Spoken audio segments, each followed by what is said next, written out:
係可以驅走人嘅負面情緒，同埋帶俾人們咧係正面嘅能量。所以咧，每一種水晶咧都有唔同嘅能量，適合唔同嘅需要。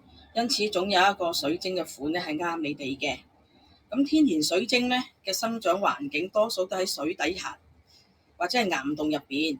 由於地底同埋岩洞嘅生長空間咧比較狹窄，尤其係遇到地震啊或者係地殼變動嗰陣時候，甚至容易遭到其他礦物石嘅擠壓，常常會令到產生咗堆唔同嘅晶面。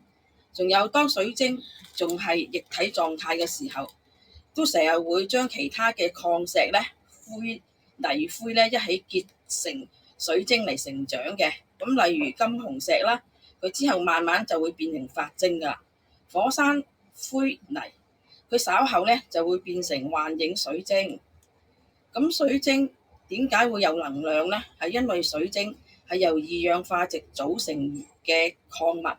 咁二氧化矽咧係具有壓電效應同埋呢個握電效應，呢一種特性咧係使到水晶可以產生能量場同埋震動頻率，同人體嘅能量咧場咧同埋震動頻率產生共振，從而調整身體嘅能量平衡，而達到療愈嘅效果。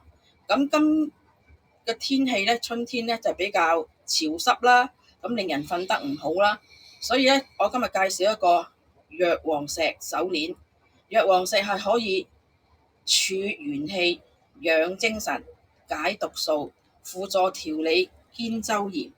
咁對神經衰弱引起嘅失眠啊、多夢啊、頭暈啊、頭昏啊、偏頭痛、耳鳴等有明顯嘅改善效果，仲可以消炎止痛、去濕去寒、緩解精神壓力同埋肌肉疲勞、平衡調養、疏通經絡、調和血氣等等嘅功效。